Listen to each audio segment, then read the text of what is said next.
Welcome to this explainer. Okay, if you're a parent or a caregiver to a little one, I know you felt this exact feeling. You know the one. You're utterly exhausted, you're staring at your sweet baby, and you're just thinking, what on earth do we do for the next 2 hours until nap time, right? It can feel so incredibly overwhelming to try and fill those week windows when you are literally running on empty. Now, you might be wondering how to play with your baby without constantly buying expensive toys or, setting up those complicated Pinterest perfect activities you see everywhere online. Well, take a deep breath because you really don't need any of that. Okay, let's dive right into this and look at your secret weapon for better rest. The secret actually lies in this really simple truth. How your baby spends awake time plays a huge role in their sleep. Just like us adults, babies sleep better when they move their bodies and use their brains. It's the ultimate hook, really. Active awake time directly contributes to better sleep. Basically, we tire out their little brains and bodies, and they reward us with better naps. It's a total win-win.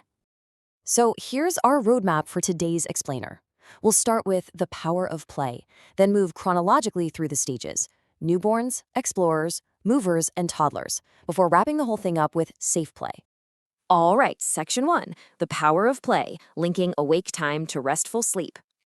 So the absolutely crucial point here is that developmental activities, they aren't about pressure, and they definitely aren't about hitting milestones at record speed. They're really just about gently stretching those wake windows to help with your baby's natural nap transitions. Think about it like a comparison. On one hand, you've got complicated play. Expensive toys, stressful setups, basically feeling like you need a degree in early childhood education. But on the other hand, we have simple play. Just moving the body, using the brain, and literally playing with everyday household items. You absolutely do not need fancy gadgets. Simple, everyday interaction is what builds their brains and tires them out for a good sleep. Moving on to section 2, newborns, 0 to 2 months. You are the toy.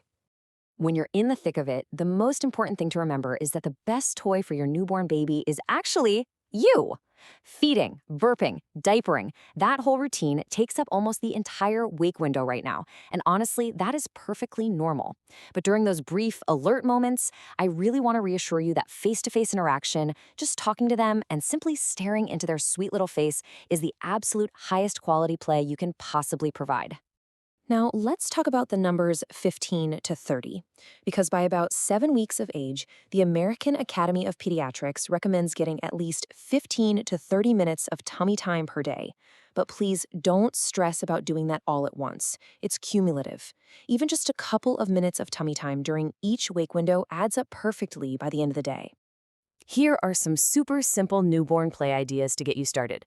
Make silly faces, narrate your daily chores, take a sensory walk outside, or just read some simple board books. And this brilliantly illustrates how low effort this can actually be. I mean, just narrating what you're doing while you fold a pile of laundry exposes your baby to language and promotes vital development. Okay, section 3. Explorers, 3 to 6 months. Reaching and rolling. It's fascinating how nap transitions evolve during this first year and a half. So between 0 and 3 months, babies usually take about 4 naps. But from 3 to 6 months, they typically drop down to 3 naps, then 2 naps from 6 to 12 months, and finally down to just 1 nap around the 13 to 18-month mark. So as your baby grows, their wake windows stretch out and their naps drop.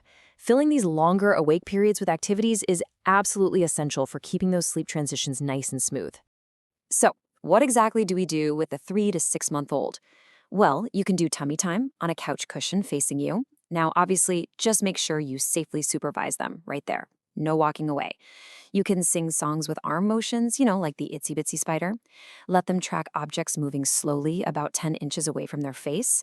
And around 5 months, you can play the Binky game if they love pacifiers. This is where you help them learn to replace the pacifier all by themselves. A real game changer for sure. Moving right along to section 4, movers, 6 to 12 months. Crawling, sitting, and gesturing. Now, what's really interesting here is the stark contrast between everyday chores and expensive toys. You could easily go out and spend a fortune on these huge, bulky busy boards or, those fake MIDI kitchen sets, or you could simply let them flip a real light switch on and off, or just let them play with a stock of plastic measuring cups from your bottom kitchen drawer. Seriously, your house is already packed with the absolute best developmental toys. For your 6 to 12-month-old, try giving them safe objects to just transfer back and forth between their hands. Or let them pull fabric or ribbons right out of an empty tissue box. They love that. You can practice standing at stable furniture and, of course, play endless rounds of peekaboo. Oh, and here's a somewhat surprising fact to keep in mind. If you use those stationary activity centers to help them stand, pediatric physical therapists highly recommend limiting that container time to just 15 minutes a day. All right, Section 5, toddlers 12 to 18 months, cruising, tantrums, and language. It's kind of wild to look at how dramatically play evolves over just a single year. When they're newborns, they're staring at faces, doing basic tummy time, mostly just listening. Fast forward to toddlerhood, and they are stacking blocks, engaging in early role play, and digging their little hands into messy sensory bins. It's a massive leap in ability. Yet at its core, play remains fundamentally about simple, shared exploration with you. Let's move to a practical example and see how this builds cognitive skills without spending a single dime. For a 15-month-old, you can easily whip up a DIY object permanence box. Step 1, grab an empty shoebox. Step 2, poke some holes in the top. Step 3, have your toddler push cotton swabs or playing cards right through those holes. It is incredibly cheap, it's a fantastic brain builder, and honestly, best of all, it will actually keep them occupied for a bit.